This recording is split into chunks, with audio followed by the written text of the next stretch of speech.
la clase anterior hemos hablado sobre lo que son reacciones adversas, interacciones medicamentosas y uso racional de medicamentos. Son temas que son importantes durante toda su carrera y durante todo su desempeño profesional. Ustedes tienen que estar, así entre comillas, a la casa de reacciones adversas por los medicamentos que ustedes prescriben o la posibilidad de interacciones medicamentosas. Siempre debe estar dentro de su mente, hasta para diagnóstico. ¿Por qué no es una? ¿Qué está tomando? Porque no es una reacción adversa. Siempre es bueno, ahora que van a llevar semiología posteriormente, después que pasen el curso, es bueno que pregunten por medicamentos que están tomando durante los últimos 6 meses y qué les ha pasado. Porque ahí en las historias clínicas generalmente dicen alergia. Y a veces no. ¿O sí? ¿A qué? ¿Qué tomó? No hay nada más en las historias, no sé si ahora que ya lo hayan actualizado en la mayor parte de historias, porque yo creo que deben haber datos farmacológicos allí. Entonces, pero lo que pasa es que el señora o el paciente sabe lo que es alergia en el fondo. Uno debe preguntarle, ¿le han aplicado tal cosa? ¿Le pasó? ¿Lo toleró o no lo toleró? Etcétera. Bueno, entonces reacciones adversas siempre son nocivas y no deseadas y se presenta con la dosis para tratamiento, para diagnóstico y para prevención. Pero otro de los aspectos es que las reacciones adversas generalmente son factores de riesgo, son edades extremas, son frecuentes, digamos, prácticamente entre el 7 al 10% de los ingresos hospitalarios son por reacciones adversas y entre un 15 a 20% se presentan en pacientes que están hospitalizados. Entonces siempre hay que tener en cuenta eso. Y hay reacciones de tipo A y de tipo B y hay que saberlo distinguir porque las de tipo A se pueden volver a usar pero con precauciones, en cambio las de tipo B nunca más. Y hay reacciones adversas que se presentan después de haber dejado de tomar el medicamento. Ese es uno de los aspectos y las reacciones adversas hay que ver si es una reacción adversa aguda, si es una reacción subaguda, latente o si es una reacción leve, si es una reacción moderada, si es una reacción severa y de qué tipo es y cuál sería la posible causa. Entonces, y el otro aspecto es ver si es que en reacciones adversas a veces no es reacción, sino es un evento. El medicamento está presente, pero no siempre no necesariamente hay una relación causal entre efecto y medicamento. El otro tema es interacciones medicamentosas. Las interacciones medicamentosas pueden realizarse antes de la administración, que son las preparaciones, o sea, las incompatibilidades que se llaman farmacéuticas, las otras farmacocinéticas que pueden alterar la absorción, la distribución, el metabolismo. Y en el metabolismo generalmente las interacciones son las de más impacto, que son cuando se asocian con inductores o con inhibidores enzimáticos, y también la excreción renal, la distribución, etcétera. Y siempre tener en cuenta que los parámetros, las reacciones adversas pueden presentarse en generalmente pacientes de riesgo. Bueno, después vimos lo que es uso racional de medicamentos. Con relación al uso racional, significa digamos en la práctica, ver, ¿necesita medicamento este paciente? Bueno, si necesita, si es que necesita, ¿el medicamento que selecciono es el adecuado para este paciente? Si es el adecuado, la dosis, el intervalo de administración, la duración, la duración es adecuada para este paciente. Entonces, es importante mencionar todos estos. Bueno, lo otro, cuando yo seleccione un fármaco, tengo que seleccionar un fármaco pensando en eficacia, seguridad, conveniencia y costo. Los dos primeros son eficacia y seguridad, son los que predominan. El costo y los otros son secundarios, pero son muy, muy, muy, muy importantes. Entonces, la selección de medicamentos es importante. El uso racional hay que tener instrumentos, la bibliografía, ya hemos visto esto en la clase anterior. Ahora vamos a pasar a lo que es el sistema autónomo, y dentro del sistema autónomo vamos a ver lo que es el sistema nervioso colinérgico, y la otra semana vemos lo que es el sistema nervioso adrenérgico. El sistema nervioso autónomo, digamos, ¿qué es lo que vamos a ver acá? Vamos a hacer una revisión de los aspectos neuroanatómicos y neurofisiológicos, estudiar la neurotransmisión, conocer características de los receptores colinérgicos, adrenérgicos, etc. Y el aspecto más específico, sistema nervioso autónomo colinérgico, donde se va a detectar los receptores, que son muscarínicos y nicotínicos, conocer la farmacología de los agonistas colinérgicos. Ya saben que agonistas son los, en este caso, ya en el sistema, como tenemos, los neurotransmisores son endógenos. Entonces, si yo doy un agonista colinérgico, va a incrementar el efecto de la acetilcolina. Va a incrementar el efecto de la acetilcolina.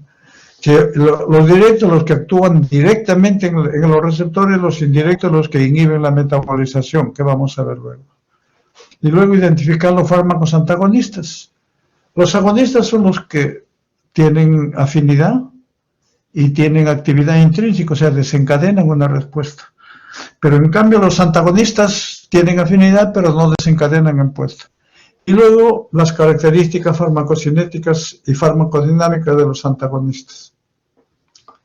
En este cuadro podemos ver nosotros acá el sistema nervioso autónomo. Sistema nervioso, tenemos dos componentes, el sistema nervioso central con estos componentes, el sistema nervioso periférico con estos componentes. Pero tanto el sistema nervioso central, el sistema nervioso periférico, que tiene nervios somáticos, nervios sensoriales, el periférico como en el central, prácticamente tienen comunicación, coordinación con el sistema nervioso autónomo, que eso es lo que vamos a ver ahora. El sistema nervioso parasimpático, el neurotransmisor, es la acetilcolina. Por esta razón es que se llama sistema parasimpático o sistema colinérgico. Estos, luego, ¿a través de qué trabajan estos? La acetilcolina, a través de receptores muscarínicos y receptores nicotínicos. El sistema parasimpático puede ser estimulado, por ejemplo, se le dice por eso agonistas, que es, por algunos le llaman parasimpáticos miméticos, es para estimular. Y cuando van a antagonizar le llaman parasimpático lítico, o sea, la palabra, eso es lo que pasa es que eso lo van a encontrar en algunos libros que lean, y por eso se emplea. La mayor parte de veces está empleando el sistema colinérgico. Los receptores muscarínicos tienen diferencias a los receptores nicotínicos en cuanto a ubicación y en cuanto a funciones. Los receptores muscarínicos se encuentran desde los ojos hasta la vejiga. En cambio, los nicotínicos se encuentran solo en los ganglios autonómicos y en la placa mioneural. Luego tenemos el otro sistema, que es el sistema simpático, que tiene cuya neurotransmisor es la adrenalina y noradrenalina. La adrenalina que se descarga en la médula adrenal y la noradrenalina que se forma en las terminaciones nerviosas. Pero los receptores en este contexto ya no son muscarínicos, no son receptores alfa y receptores beta. Los receptores alfa 1, que están en los vasos sanguíneos periféricos y en las mucosas. Los receptores alfa 2 son presinápticos. ¿Y por qué esta diferencia? Estos tienen un comportamiento diferente a esto, mientras que estos son vasoconstrictores, estos son vasodilatadores. O sea, el efecto del alfa 2 es contrario al efecto del alfa 1. Un agonista alfa 1 va a producir vasoconstricción, un agonista alfa 2 va a producir vasodilatación, entonces el efecto. Y esto tiene implicancia porque los agonistas alfa 1 se utilizan para incrementar la presión, Los agonistas alfa-2 se utilizan para bajar la presión. Luego tiene los receptores beta, los receptores beta 1, que generalmente está en el corazón con toda su estructura, con toda su maquinaria. Y el beta 2, que se encuentra en los bronquios, en los vasos sanguíneos centrales, no periféricos, por periféricos se encuentran estos, los centrales, y se encuentra en el útero también, donde hay producción de relajamiento. Entonces, esto es lo que, en términos generales, sabemos que es el sistema simpático, el colinérgico, el adrenérgico y los receptores. ¿Dónde quedan estos receptores? Que es importantísimo esto para ver los efectos. Luego viene Acá hay para ver solamente las estructuras. Por ejemplo, los receptores nicotínicos se encuentran ¿dónde? Esta es la columna de la médula espinal. Esta es la médula espinal craneal y espinal, y el torácico y lumbar. El parasimpático ocupa la parte superior e inferior, y el simpático la parte central, torácico y lumbar. Pero esto es todo médula. Los receptores nicotínicos se encuentran de frente en el músculo esquelético, en la placa mioneural, y también se encuentran en los ganglios. ¿Y cuál es el neurotransmisor en los receptores, acá en los ganglios? Es la acetilcolina. Y luego esto ya va a desencadenar. En cambio, los receptores muscarínicos generalmente los ganglios se encuentran muy cerca del órgano efector. En cambio, los nicotínicos se encuentran muy cerca de la médula. Entonces,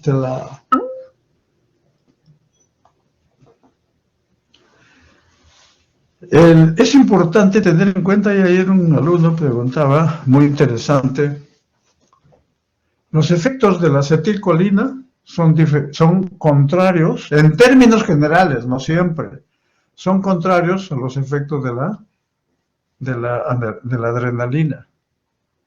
La adrenalina, el sistema simpático es sistema de lucha, de huida, o sea, de actividad, impulsos eferentes a todo el sistema simpático.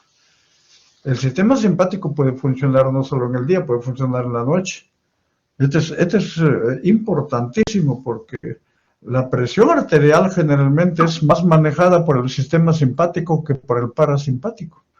Y si es más manejada, pues si es que uno descarga catecolaminas en la noche, depende del sueño, va a haber, entonces, eso tiene implicancia clínica. En cambio, el parasimpático tiene estímulos de reposo, digestión, estímulos eferentes del parasimpático nomás. Y estas son acá las acciones de lucha entre ambos. Tenemos acá el ojo. Vamos a explicarlo de una vez.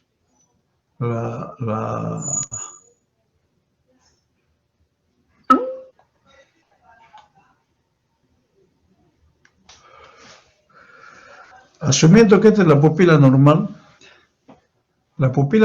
tiene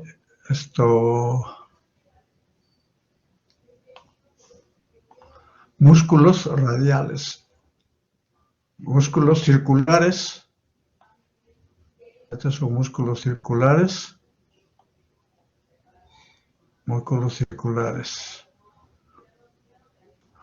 Y también tiene músculos radiales.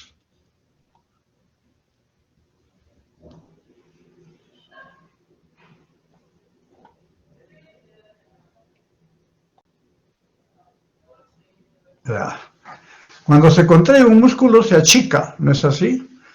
Los músculos circulares están en relación con el parasimpático y los músculos radiales están en relación con un manejo por el simpático.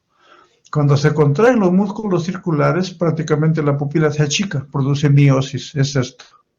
O sea, por el parasimpático. Cuando se contrae, el músculo radial jala y se produce midriasis, eso es el sistema simpático. Entonces, por esta razón es que el sistema en el ojo, contracción del músculo radial del iris y la pupila se dilata, ya lo vimos. En el cambio, con el parasimpático contracción del músculo del esfínter, o sea, circular, la pupila se contrae. Entonces, este es lo que produce el ojo.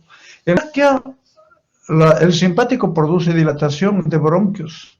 Por eso es que se usan los agentes simpáticos, como vamos a ver luego, se usan mucho para el problema para dilatar bronquios, para asma, shock anafiláctico, etcétera, etcétera. En cambio, el parasimpático produce contracción y aumento de las secreciones. En la médula suprarrenal, ahí prácticamente hay simpático, se agrega adrenalina y noradrenalina. En los riñones también maneja más el simpático. En los uréteres y la vejiga sí hay los dos, mientras que el simpático contrae el músculo detrusor y dilata el esfínter del trígono, el trígono del esfínter.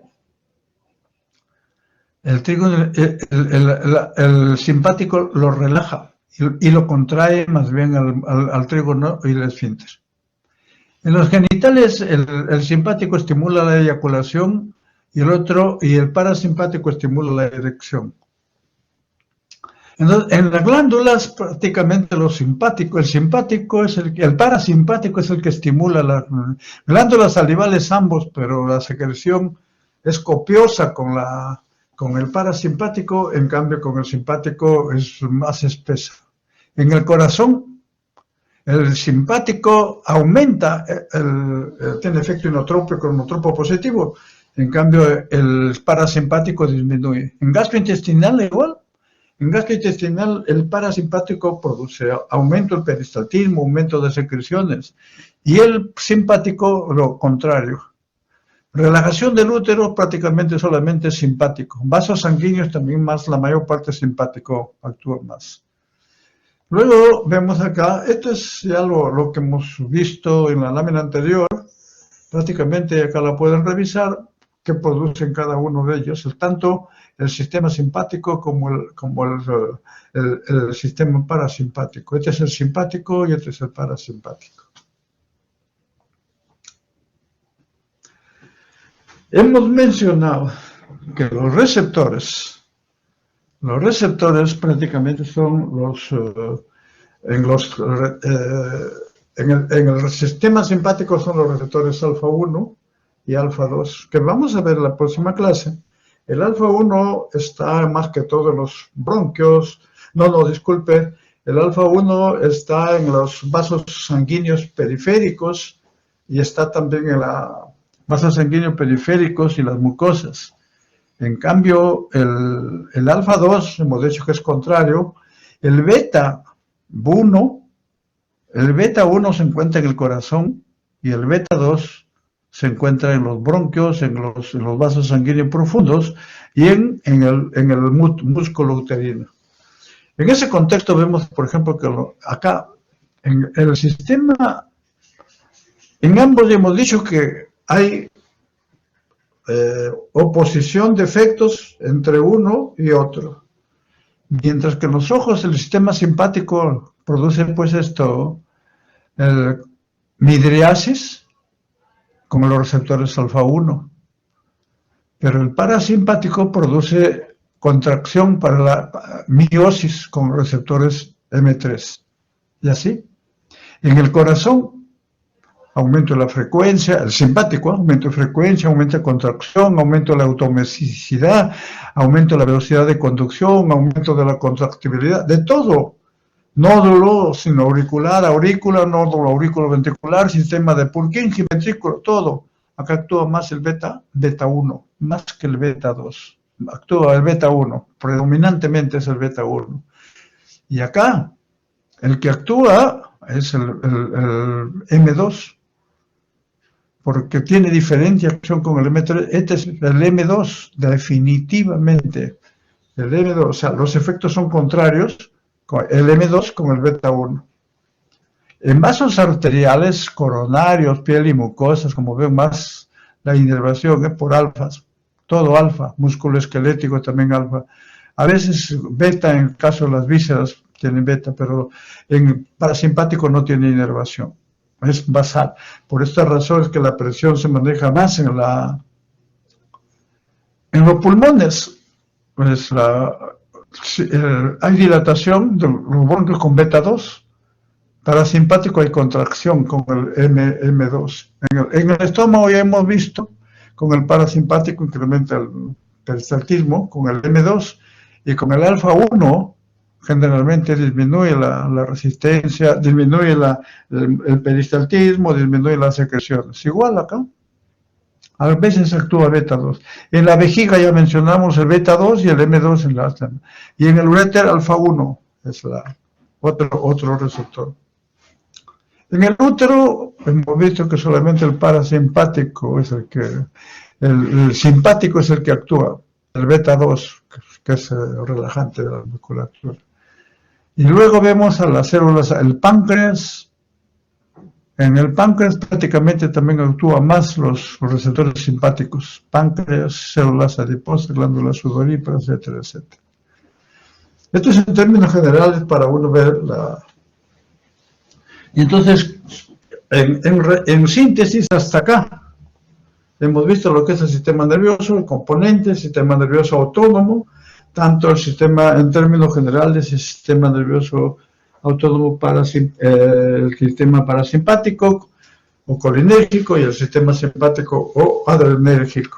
Ahora vamos a ver ya, o sea, los receptores que actúan en cada uno de ellos, y vamos a verlo ya en una forma un poquito más profunda y sobre todo con aplicabilidad a la clínica. Hemos dicho que la acetilcolina se forma en las terminaciones nerviosas, lógicamente a través de la colina que regresa del metabolismo de la acetilcolina, con acetilcoenzima A, se almacena y luego se libera. Y al liberarse llega a la sinapsis, es el espacio sináptico. En el sinápteis busca sus receptores, que pueden ser muscarínicos o pueden ser nicotínicos, a ambos receptores. Pero luego que actúa con sus receptores, esta acetilcolina tiene que metabolizarse. Se metaboliza a colina, que regresa acá, se recicla, y a acetato que va a la sangre. Pero ¿quién es el que metaboliza? El que metaboliza es la acetilcolinesterasa. Acetilcolinesterasa. Esta es la que metaboliza. Esta lámina la puedo aprovechar para lo siguiente. Si yo doy fármacos que van a actuar a este nivel directamente en los receptores y van a producir el mismo efecto que la acetilcolina, esas se llaman agonistas directos.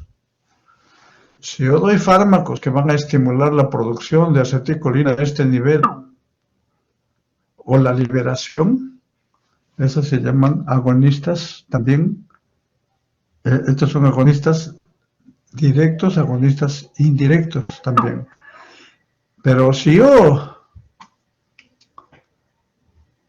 inhibo, acá por ejemplo inhibo a la acetilcolinesterasa,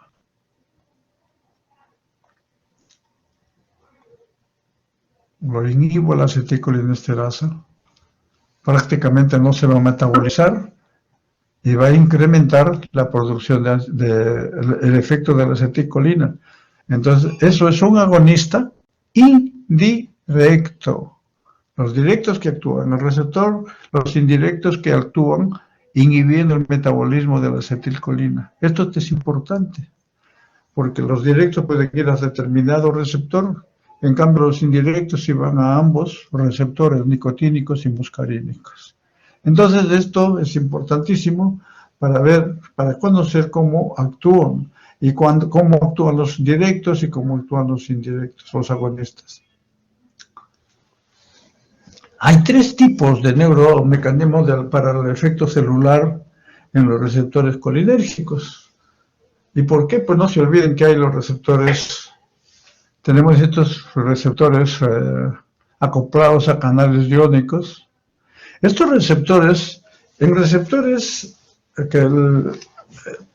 prácticamente hay que tener en consideración en lo siguiente.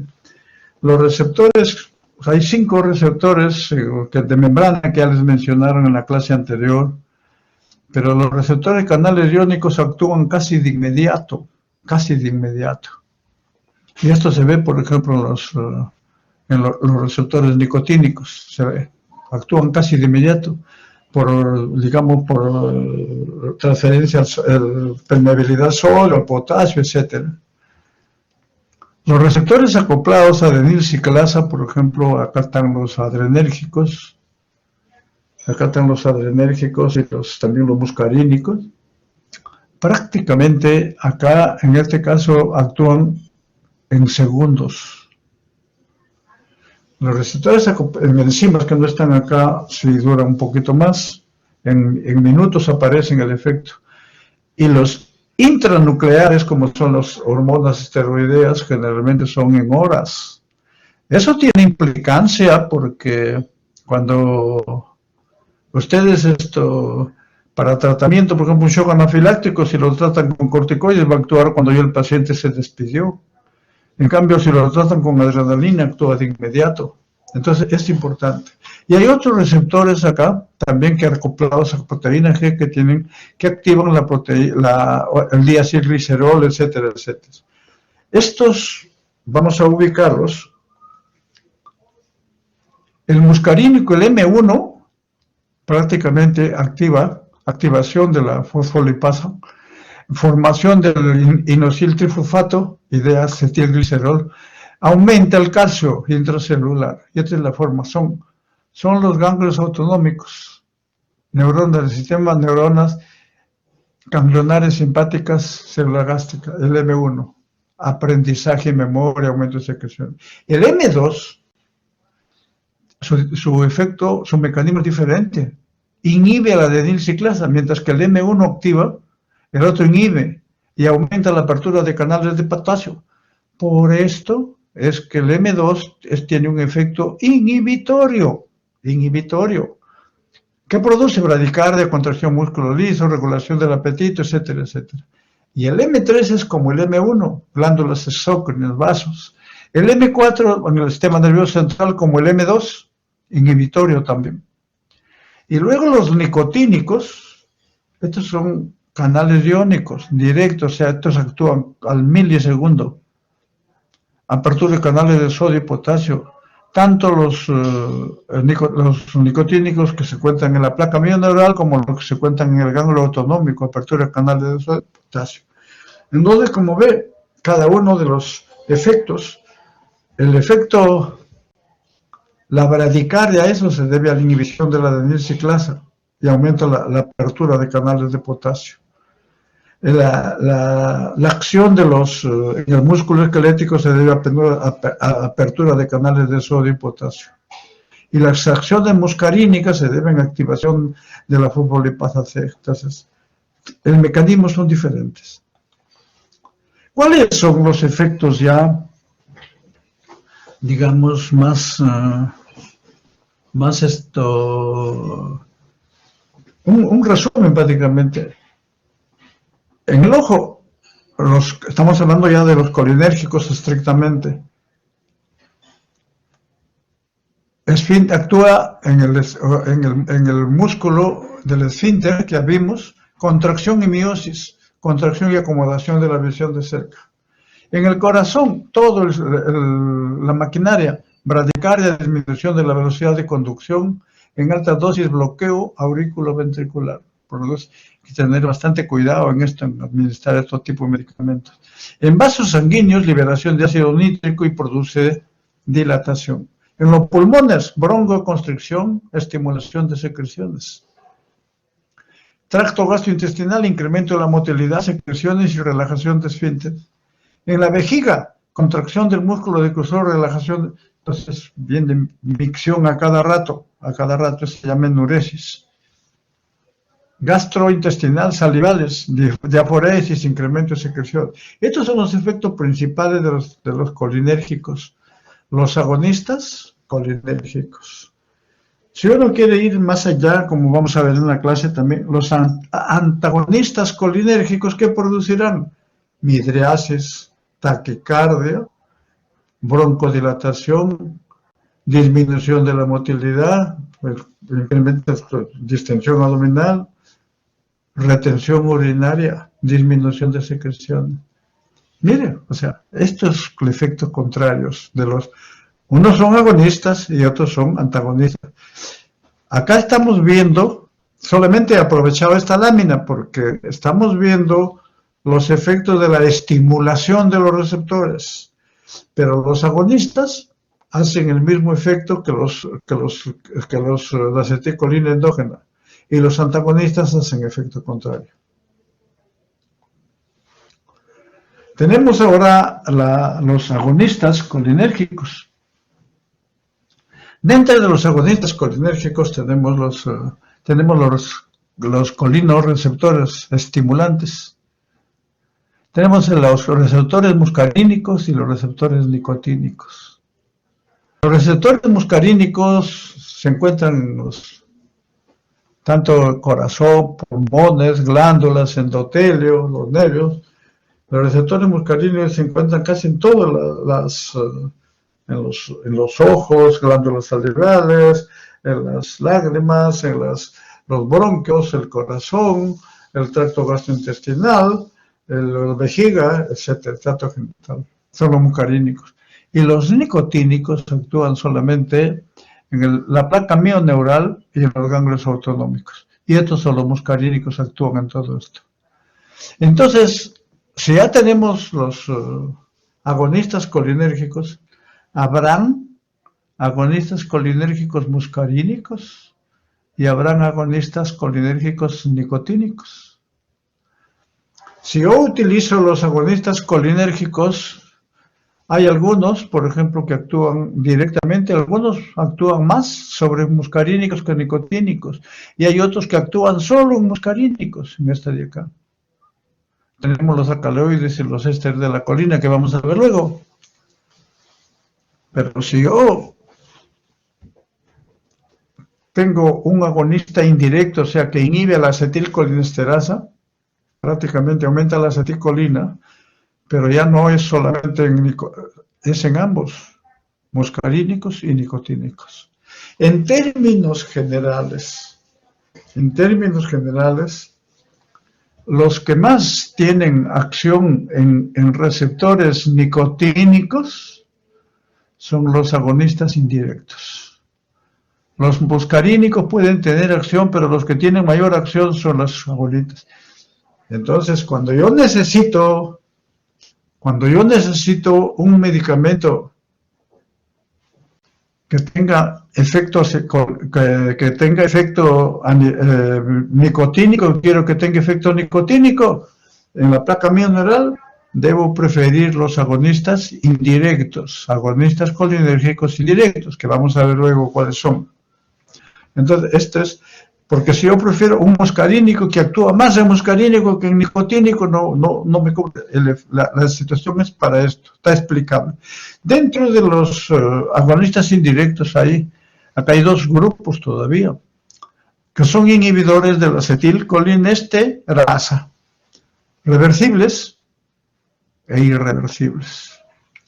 La acetilcolinesterasa es una enzima, que digamos es una sustancia que se elabora prácticamente, tiene una vida media de 30 días. Y si yo tengo le doy un irreversible, prácticamente durante 30 días no va a producir acetilcolinesterasa y va a tener problemas por esto, porque la acetilcolina va a seguir actuando. En cambio, el reversible no. En términos generales, los irreversibles son venenos. Hay algunos que se utilizan para el tratamiento, pero son tópicos, no es sistémico. Los sistémicos son irreversibles y estos son venenos. Estos sí son medicamentos, tienen efecto terapéutico. Tenemos entonces acción directa, agonista de muscarínicos, acetilcolina, carbacol, metacolina, betanicol. Preferentemente mis muscarínicos y algunos de ellos tienen carbacol tiene, me parece que tiene efecto nicotínico también. Pero la pilocarpina, acá predomina, la aceticolina no existe como medicamento, pero la aceticolina produce muscarínicos y nicotínicos, eso se ni hablar. Pilocarpina y muscarina, estrictamente muscarínico, no tiene ningún efecto ni pequeño nicotínico. De la acción indirecta, que son inhibidores de la acetilcolinesterasa, los reversibles tenemos neostigmine, fisostigmine, piridostigmine, edrofonium, tacrina y donazepilo. La tacrina y el donazepilo prácticamente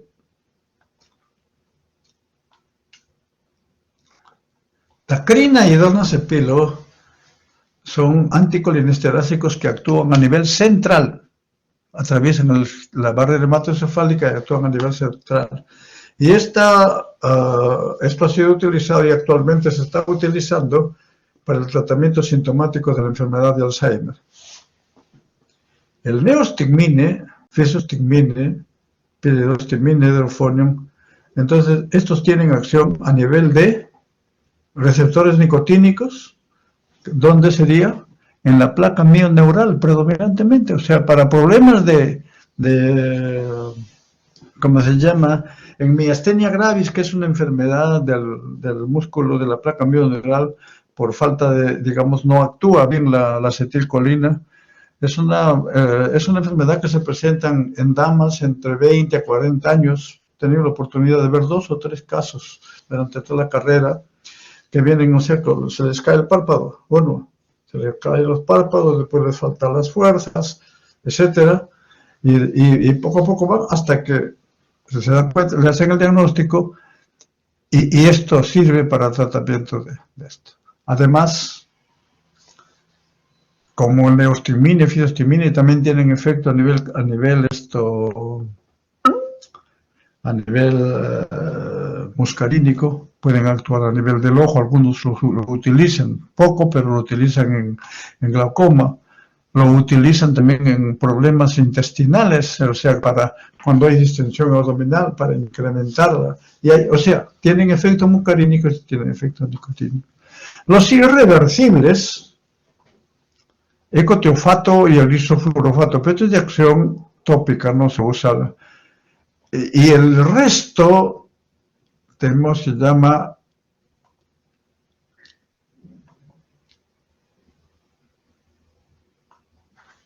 estos son el sarín, malathion, parathion y el tabún, que son los de guerra, y los otros son insecticidas. Estos son venenos. ¿Y qué es lo que producen? Tienen efecto tanto muscarínico como nicotínico, pero es una el efecto es severo. He tenido la oportunidad de ver a los pacientes en UCI, muchos fallecen cuando no hay un tratamiento adecuado, que lo vamos a ver luego. Entonces acá tiene a los fármacos, los colinérgicos de acción directa, aceticolina, tiene muscarina y nicotínico, que no existe existe creo para aplicación intraocular nada más. La metacolina tiene acción solo muscarínica. El carbacol es el que tiene acción nicotínica, muscarínica, pero el betanicol no. Y la pilocarpina solo tiene acción muscarínica. Y acá tenemos las propiedades de los ésteres de la colina. Aceticolina tiene efecto en todos.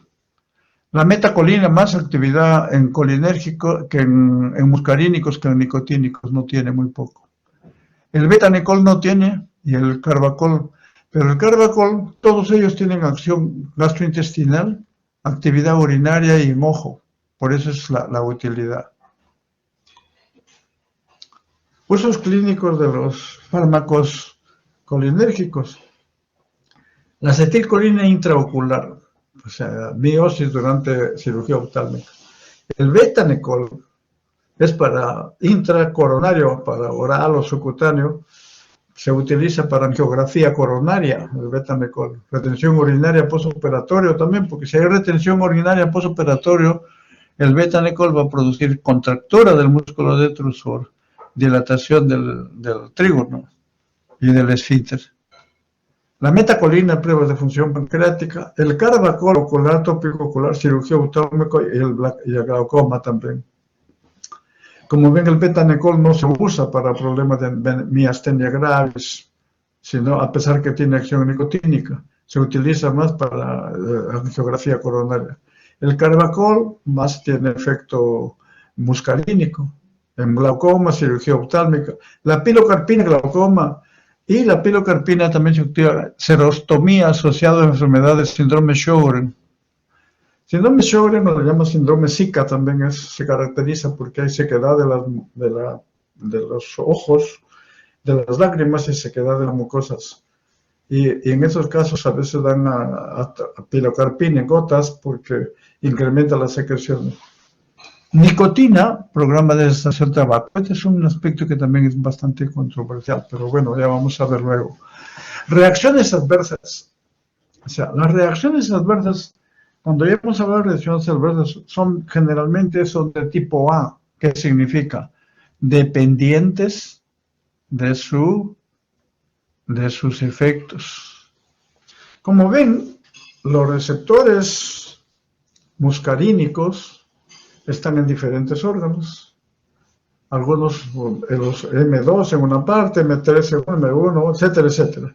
Los nicotínicos también están en la placa bioneural. Cualquiera que sea la indicación o el uso de estos medicamentos va a ocasionar que actúen efectos en otros receptores, en los cuales usted no está deseando. Ese es el efecto adverso. Son de tipo A, porque son dependientes de dosis. Náuseas, vómitos, diarrea, calambres, salivación, vasodilatación cutánea, broncoconstricción, incontinencia urinaria, tratamiento. Se trata con atropina, lógicamente con un antagonista. A nivel ocular, disminución de la visión nocturna. Contraindicado, no puedo dar si sé que los agonistas colinérgicos están produce broncoconstricción, no le puedo dar en un paciente que tiene asma, insuficiencia cardíaca, tampoco úlcera péptica, hipertiroidismo.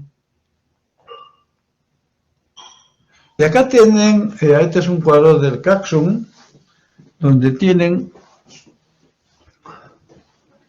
la metacolina. Acá tienen aplicación clínica, reacciones adversas, contraindicaciones y consideraciones terapéuticas. El carbacol, betamecol, pilocarpina se utiliza en glaucoma, problemas de motilidad, tracto urinario, serostomía. En cambio, las reacciones adversas y contraindicado en glaucoma después de extracción de catarata también está contraindicado. Los agonistas nicotínicos en estimulación persistente de receptores nicotínicos y lógicamente produce bloqueo. Succinilcolina es un agonista colinérgico nicotínico, pero que produce al inicio un poquito fasciculaciones, pero posteriormente produce relajación muscular y se utiliza para colocar para intubación endotraqueal. Cuando llega un paciente de emergencia o llega un paciente a UCI, tienen que intubarlo, y para intubarlo tienen que relajar los músculos, si no se contrae y se perfora a veces. Entonces, para eso le producen succinilcolina, es uno de los efectos. Que lo vamos a ver luego cuando hablemos de anestésicos también. Y luego vienen, entonces hemos visto los directos, luego vienen los indirectos. 3 minutos, por favor, 3 minutos.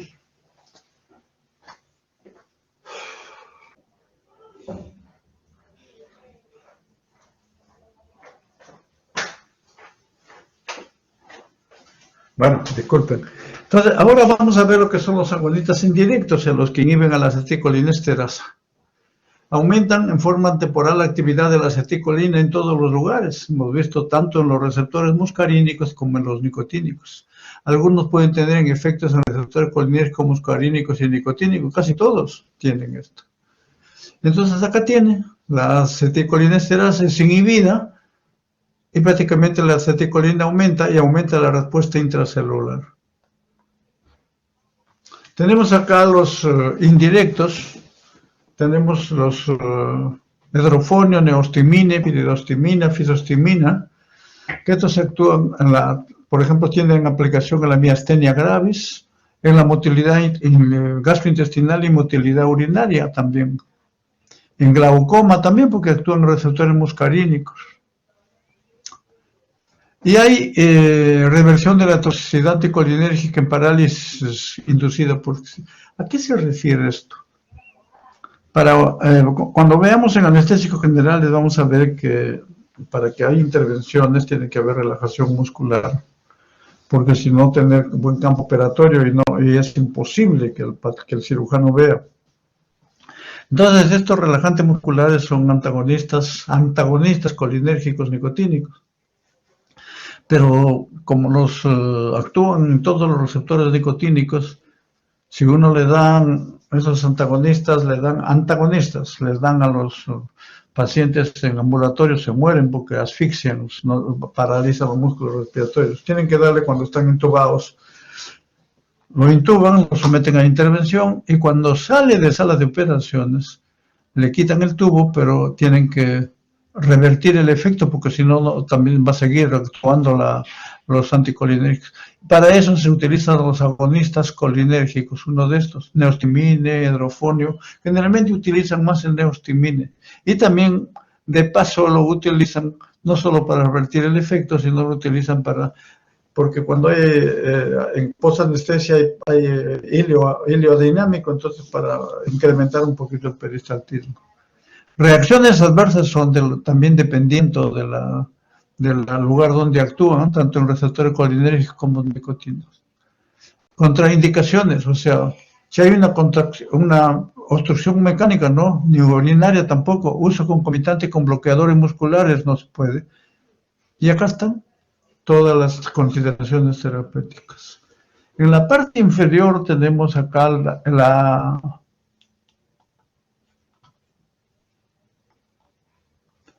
tacrina, donazepil, riastigmine, estos son anticolinesterásicos de acción central. El objetivo de estos es enfermedad de Alzheimer, de entre leve a moderada, o sea, demencia, cualquier tipo de demencia, pero más la demencia de Alzheimer, que se debe, digamos, a falta de acetilcolina a nivel del sistema nervioso central. Entonces, pero tiene efectos colaterales dependientes de sus efectos muscarínicos a nivel general. Beneficio sintomático modesto, dice. Sin embargo, hemos visto ya en algunos pacientes, yo no he visto muchos, he visto como 2 o 3, pero no por el neurólogo ese que da el tratamiento, me llaman a veces por la posibilidad de interacciones o reacciones adversas. Entonces, hay pacientes que están 5 años y están ok por esto, hasta la fecha, ¿no? Después no se sabe qué irá a pasar. Inhibidores reversibles, los reversibles, neostimina y piridostimina, bien, las vías de administración, miastenia gravis, ya sabe, retención urinaria o distensión abdominal justo, y sobredosis de bloqueadores neuromusculares no despolarizantes. Hidrofonio, miastenia gravis, ese también, taquiarritmias supraventriculares. El donazepil y la tacrina, enfermedad de Alzheimer. Fisostigmina, glaucoma, revertir efectos de la atropina también. Inhibidores irreversibles, que estos de acción terapéutica son isoflurato y cotiofato, que son tópicos, pero no se puede dar, eso lo utiliza el oftalmólogo en determinadas circunstancias. Los fármacos que intervienen con la liberación de acetilcolina son la toxina botulínica, veneno potente que puede causar la muerte por parálisis muscular. pero sin embargo tiene aplicación terapéutica en el caso de estrabismo severo, blefaroespasmo o enfermedades que cursan con espasticidad. Luego lo van a ver luego cuando lleven neurología. Órganos fosforados, estos son venenos, pero es importante mencionarlo porque en Lima van a haber poquísimos casos, de repente no lo ven, pero en provincias es bastante, porque estos se acompañan a los trabajos de agricultura, prácticamente porque se utilizan esto como insecticidas. Y los insecticidas, inclusive, por ejemplo, hasta el baigón, que creo que es un carbamato, pero el baigón también puede producir, o sea, hay que tener mucho cuidado en usar el baigón en cantidades. Entonces, estos órganos fosforados son altamente liposolubles.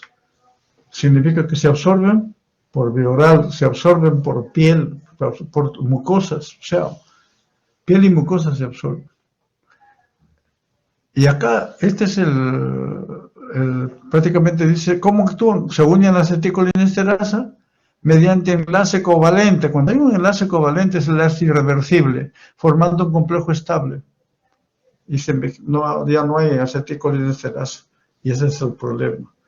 De esto hay que tener cuidado porque cuando se usan insecticidas en general y órganos fosforados en particular, las personas tienen que usar mameluco, impermeable, guantes, mascarilla, todo, o sea, como astronautas tienen que vestirse. Porque si a veces no les explican, los agricultores, los jóvenes, a veces cada uno está por su lado y empiezan a jugar entre ellos. Se fumigan ambos y los dos se despiden, ¿no? Porque generalmente mueren, a veces no hay, a veces se recuperan, a veces no, dependiendo de la cantidad que han tenido. Entonces, eso es importante. Y lo otro es que los recipientes de los fosforados, eso deben darles instrucciones a los agricultores. Los recipientes deben ser en depósitos especiales. Lo llevan al río, Y en el río la gente lava, en provincias lava. Nosotros con el doctor Okamoto fuimos hace algunos años a provincias a dictar algunas charlas y llegamos al hospital y en el hospital nos esperaban bastante un tumulto, nos esperaban porque los intensivistas habían dicho que nosotros venimos de Lima y que teníamos esta experiencia. Entonces, bueno, ya pues vamos a ver que son casos de intoxicación por órgano fosforado, estaban en UCI. Nosotros hemos visto 2 o 3 casos. ¿Y ustedes cuántos casos tienen? Nosotros vemos 5 semanales, casi uno diario. Entonces, dicen, mucha gente se sabe y se quiere suicidar, se suicida con eso. Otra gente lava su ropa en el río donde han eliminado esto, y otros se fumigan inclusive. Entonces no saben. O sea, acá la acción preventiva es mucho mejor. Entonces el problema, bueno, se manejó como los intensivistas, se manejó los casos, bueno, no supimos, creo que uno falleció, el otro sobrevivió, pero cuadros típicos. Los órganos fosforados incrementan la acción de la acetilcolina. ¿Y qué producen? Meiosis, incremento de secreciones salivales, incremento de lágrimas. ¿Qué producen más? Broncoconstricción, aumento de secreciones bronquiales, bradicardia, disminución de la frecuencia cardíaca, sí, y disminución de la contracción del corazón, a veces por efecto de los nicotínicos, a nivel de ganglios pueden producir taquicardia en otra fase. ¿Qué más? Diarreas, cólicos, dolor, se orinan, defecación, contracturas musculares, trastornos del sensorio, una serie de cosas. Entonces, esa es la forma como vienen los pacientes que son intoxicados.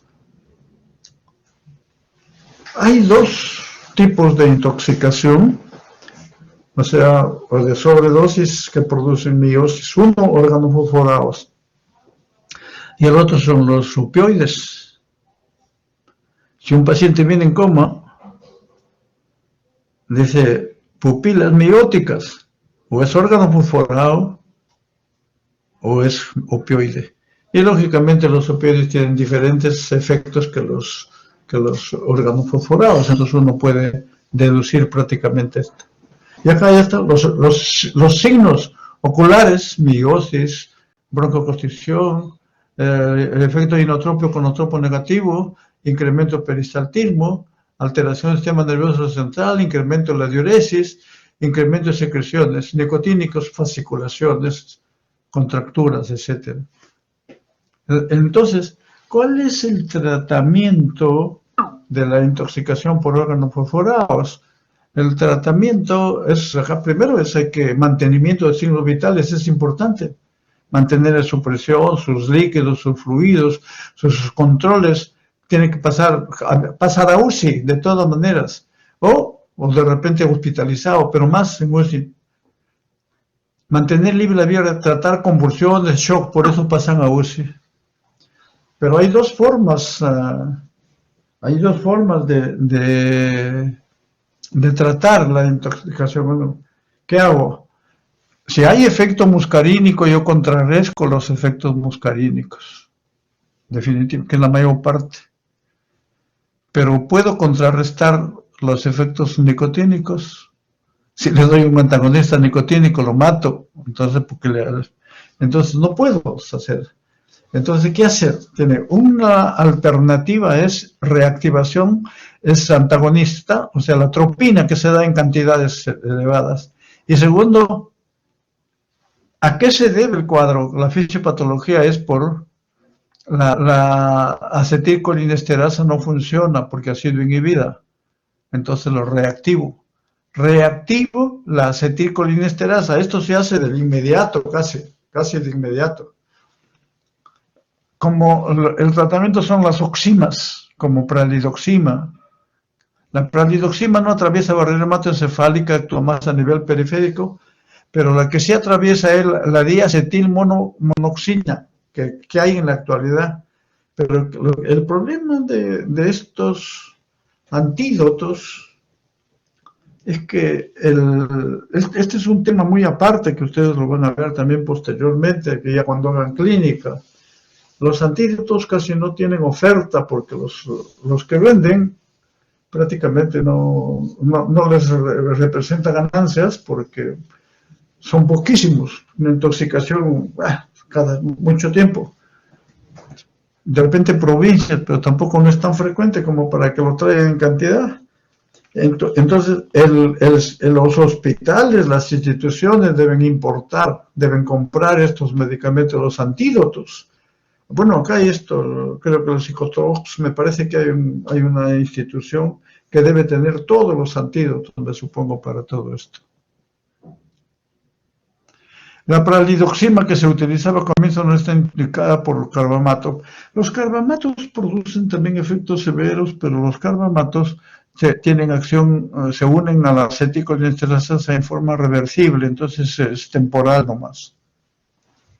Y acá están las acciones y usos de los agonistas y antagonistas, de los agonistas colinérgicos. Betanicol emplea un tratamiento de retención urinaria, según el carbacol produce miosis durante cirugía ocular, emplea de manera tópica para reducir presión intraocular. Pilocarpina reduce la presión intraocular, en glaucoma se utiliza carbacol, pilocarpina.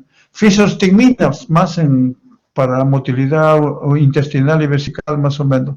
Reduce la presión intraocular, también se utiliza en glaucoma. Y revierte los efectos cardíacos de los antidepresivos, etc. La fisostigmina y neostigmina es similar. El hidrofonio para el diagnóstico de miastenia graves. La ribastigmina, galantamina y donazepilo, que actúan a nivel central, generalmente son tratamientos sintomáticos de la enfermedad de Alzheimer. El ecotiofato es empleado en el tratamiento de glaucoma de ángulo abierto. La acetilcolina no hay un uso terapéutico aparte del que hemos visto en cirugía de catarata, utilizan en cirugía ocular. Ahora vienen los antagonistas colinérgicos. En antagonistas colinérgicos tenemos acá, estos son los receptores muscarínicos. Hay antagonistas colinérgicos muscarínicos y hay antagonistas colinérgicos nicotínicos. Los antagonistas colinérgicos muscarínicos prácticamente se ubican en los receptores, pero no dejan actuar a la acetilcolina y por lo tanto tienen efecto contrario. Entonces los antagonistas colinérgicos muscarínicos tienen efecto contrario a lo que tiene la acción en los receptores muscarínicos. ¿Y qué hacen los antagonistas colinérgicos nicotínicos? Efecto contrario a lo que hace la acetilcolina en la placa mioneural. ¿Y qué hace en la placa mioneural? Contracturas, o sea, favorece la contracción de los músculos.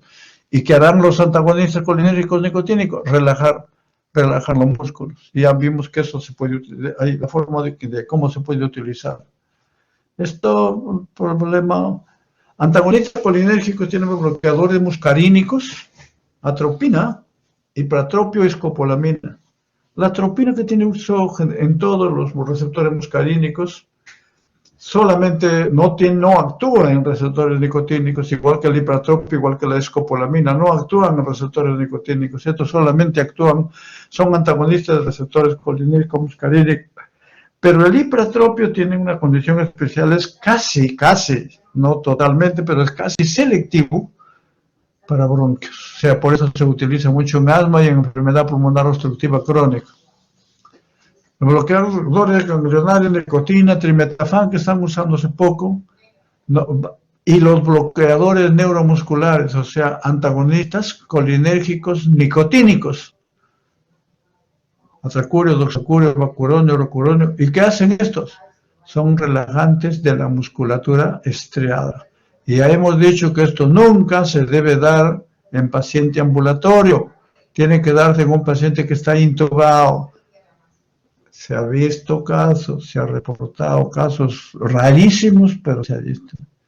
A una paciente le pusieron, es un reporte en la literatura que le pusieron, me parece que a becuronio, me parece que le pusieron intravenoso, no sé si fue por equívoco, ¿no? Y se quedó por una asfixia, porque relajan todos los músculos.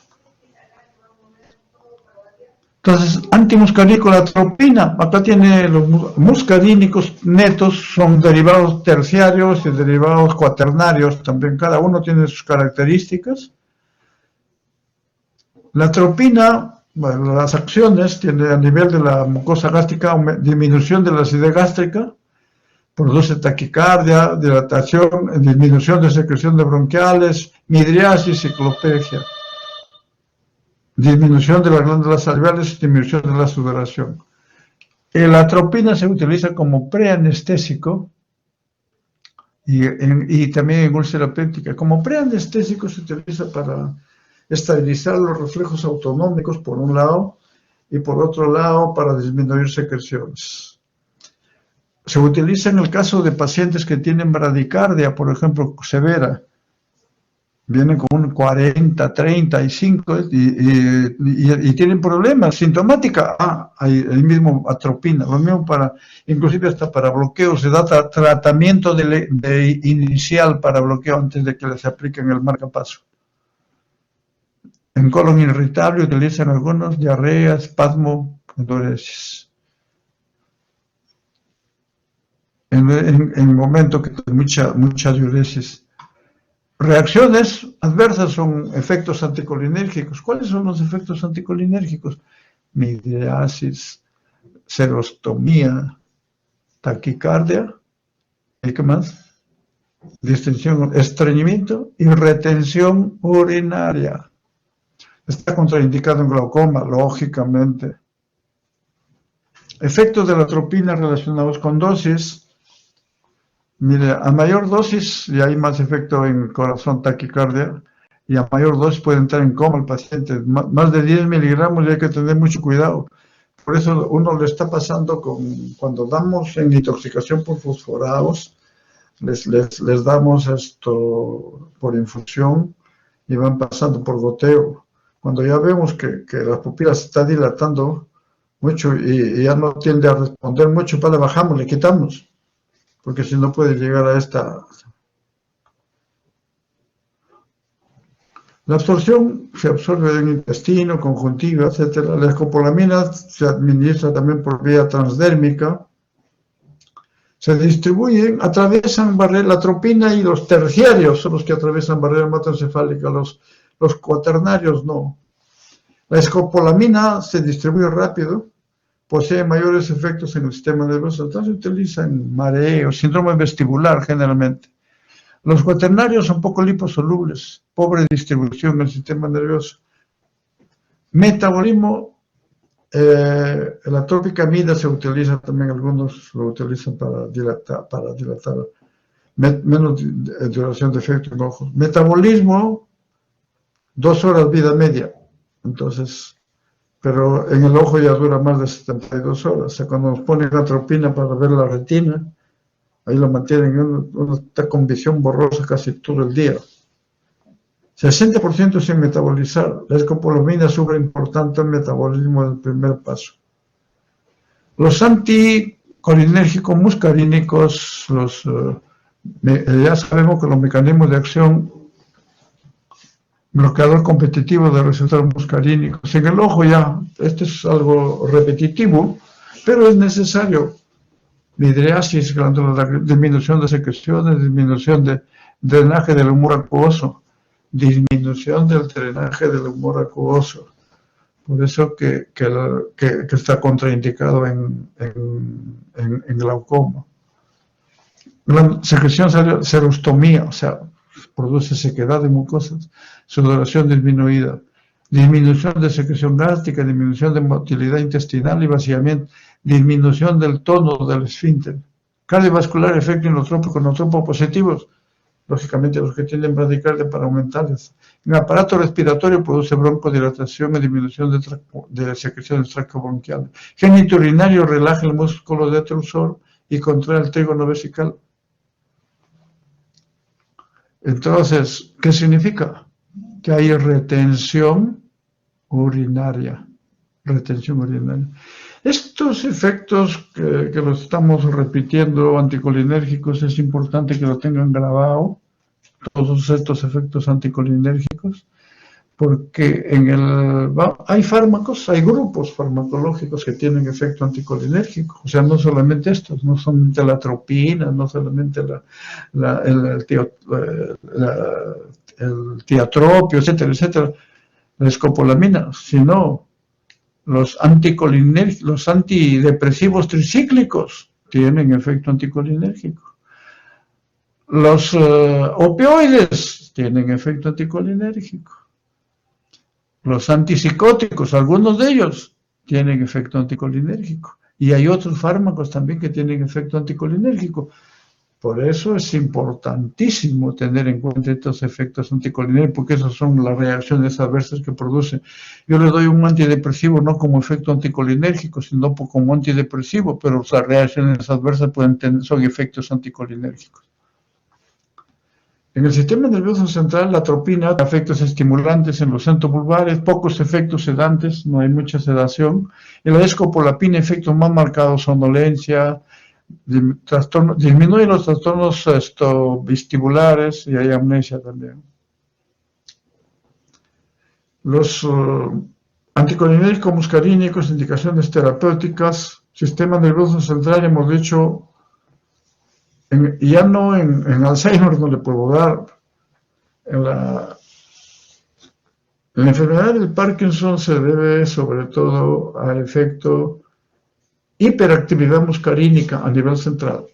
El Alzheimer es al contrario. Entonces, en la enfermedad de Parkinson es hiperactividad. Entonces, tengo que darle un anticolinérgico de acción central. Entonces, acá, piperideno, escopolamina. En ocular, examen de retina, lógicamente para dilatarle la pupila. En el respiratorio, en asma, lógicamente en enfermedad pulmonar otro tipo, especialmente el bromuro de hipertropio o bromuro de tiotropio, que es de acción prolongada y este es de acción corta. Cardiovascular, descarga vagal en anestesia, bloqueo auriculoventricular, bradicardia sinusal. Ahí es donde se utilizan los anticolinérgicos. Gastrointestinal, diarrea del viajero, salivación excesiva, reducir el espasmo urinario, espasmo vesical, espasmo de vías urinarias. Intoxicación por colinérgicos, envenenamiento por insecticidas, contraindicado en pacientes con glaucoma y en pacientes con hipertrofia prostática benigna, porque lógicamente la próstata crece y hay retención urinaria. Acá tienen los efectos, ya los antagonistas, la atropina, sobredosis, anticolinesterásico, bradicardia sintomática, premedicación, salivación excesiva. La escopolamina, vértigos, mareos, náuseas, vómitos. El glucopirrolato, úlcera péptica, bradicardia inducida. Y acá tienen los hipertropio, esto es asma, y tiotropio. Oxibutinina, propantelina, telterodine. Esto se utiliza sobre todo antagonistas colinérgicos cuando hay hiperactividad urinaria. O sea, vejiga hiperactiva, cada rato está yendo al baño los niños y también algunos ancianos. Hiperreflexia, incontinencia vesical, ahí es donde actúan estos. Pero ojo, por ejemplo, en un paciente que nosotros usamos, el problema decía, pero retengo nada, pero le hicimos su ecografía y a él le habían operado de próstata, mayormente no había problema, pero tenía que estar un poquito cuidado para las reacciones adversas. ¿Cuáles son las reacciones adversas de todos estos, digamos, de las de esto, constipación, por sus efectos anticolinérgicos a nivel general?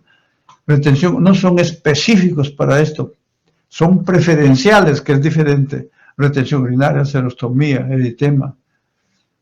Contraindicado en glaucoma, retención urinaria, en caso de hipertrofia prostática benigna. Más efecto que... Luego que esto tenemos los antagonistas nicotínicos. Estos son importantísimos. Esto lo vamos a ver luego después también, pero tenemos al pancuronio, becuronio, son relajantes musculares que actúan a nivel de la placa neural y que, vuelvo a repetir, nunca, o salvo en forma ambulatoria, tiene que estar el paciente intubado. Es la única forma de administrar. Algunos lo utilizan para dirección corta, por ejemplo, la succinilcolina, porque también su acción es rapidísima y su efecto demora en segundos, minutos y punto, y pasó. Entonces, eso sí se utiliza para intubación endotraqueal. Pero el resto, como relajante muscular, algunos dicen una contractura en cuello, contractura en el columna, contractura en los músculos. Si no es alguna otra enfermedad que yo no le daría ninguno de estos porque lo va a matar, lo va a matar. Entonces, para eso hay relajantes musculares de acción central. Luego, entonces con esto vamos a dar por terminado la clase. No sé si alguna pregunta, por favor. ¿Alguna pregunta? Sí, Torres Huanca. Sí. Doctor, disculpe, con respecto al examen, la verdad es que el día sábado la mayoría tiene clases y hay muchos cruces. No sé si podría ser el sábado en la noche a las 10:30, porque hay un grupo que tiene laboratorio aún a las 10:10. Ya, a ver, le escucho. O sea, hay un grupo que tiene clase el sábado a las 3, pero a la 1 puede ser. La verdad tendría que consultarlo, doctor, porque varios tienen clases hasta los sábados. Ya, escríbalo la propuesta que tienen ustedes, a ver, para verlo mañana con nosotros. Escríbalo, por favor.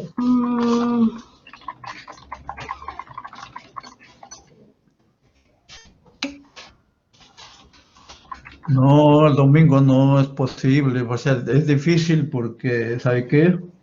De todas maneras lo voy a coordinar porque necesito que estén todos los profesores y el domingo es esto, supongamos que haya problemas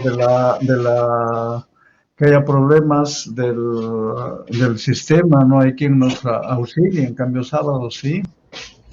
El sábado puede ser, o sábado en la noche podría ser una alternativa. O sábado a mediodía, sábado en la noche. ¿Y por qué no a las 8 de la noche? Muy tarde en la noche, puede ser sábado a las 8 de la noche. O viernes. ¿Por qué no? ¿Ah? Más que nada por el cruce, lo vamos. De Sí, 7 a 10 tienen con el sí, hay doctor. algunos que sí tenemos libre y otros tienen cruces y tienen Yo prácticas. podría hablar con el doctor que de repente los que tienen clase podría ser que hablen. Y yo para mañana le tengo el jueves le tengo no, pero tiene que ser para mañana.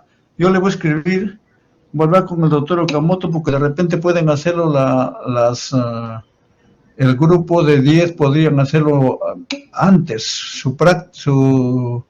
podrían hacerlo juntos por esa oportunidad. Voy a ver con el doctor, no sé qué le parece.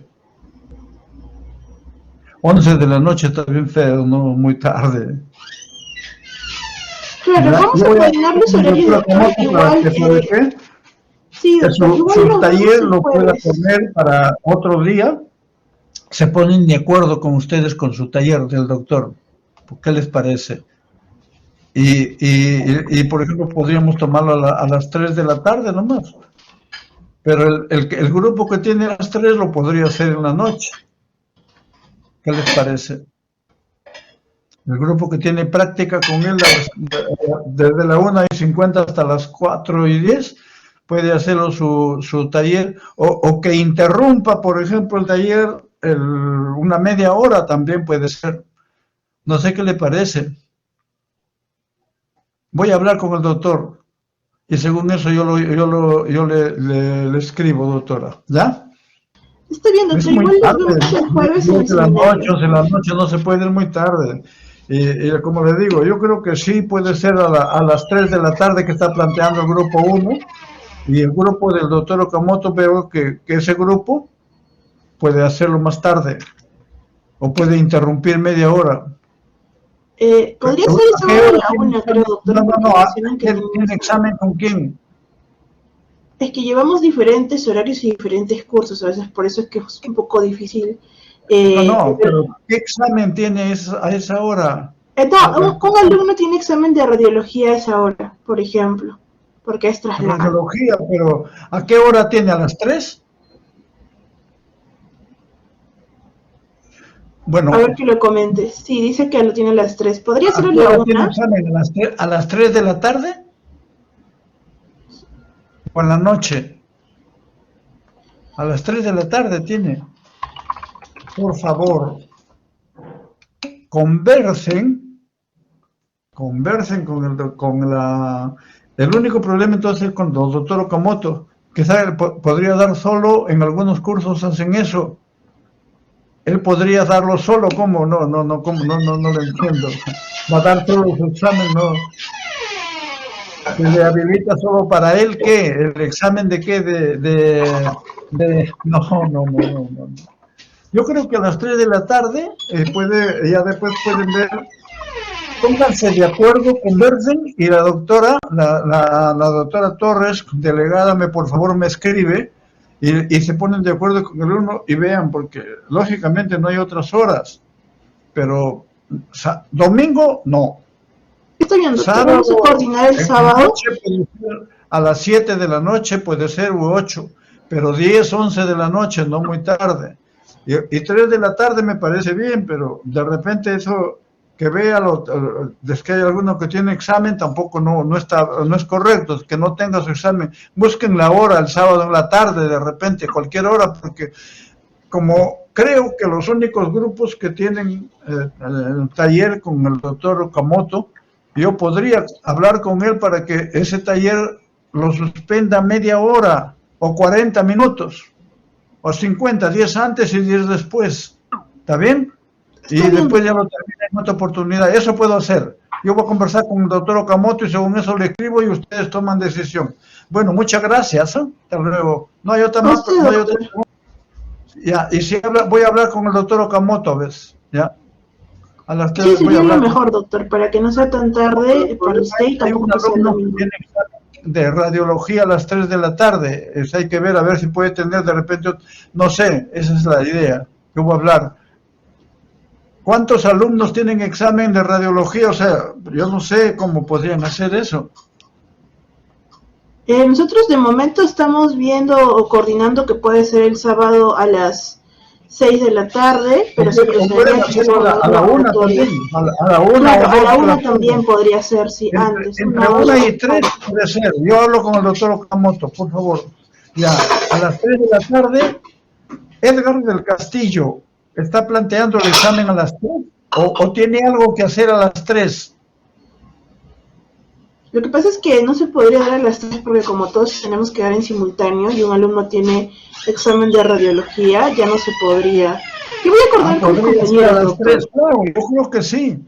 A ver, vamos a ver, depende de lo que digan, pues, compañeros, a las 3 de la tarde. ¿Ya? Bueno, gusto saludarlos, gracias por todo. O sería ustedes pónganse de acuerdo, denme, por favor, o sea, porque hay opiniones personales, yo comprendo. Para eso tienen un delegado, sométanlo a escrutinio y la mayoría absoluta casi, gana. Y eso se pone de acuerdo con el grupo con el delegado del equipo 1, del grupo 1, y mañana me dice ya el examen. Yo, ¿por qué yo no podría decirle 2, 3, 4? Yo lo que puedo hacer, desde ahora voy a hablar con el doctor Okamoto, para que pueda, en la hora que sea el examen, si es el sábado de alguno de sus turnos, él les dé facilidades para que den su examen. Punto. Eso es lo que puedo hacer en la hora que ustedes deciden. ¿Ya? Bueno, gracias. Hasta luego. Gracias, doctor. A las 6 de la mañana. Temprano, a las 7 de la mañana podría ser también. Bueno, puede ser. Pero de 7 o de 7 y media a 8. Esa es una posibilidad también. Pero ustedes se ponen de acuerdo y me dicen mañana. El delegado, ya le dicen a su delegado, por favor, plantéanlas al final quedan. Gracias por todo. Bueno, vamos ahora a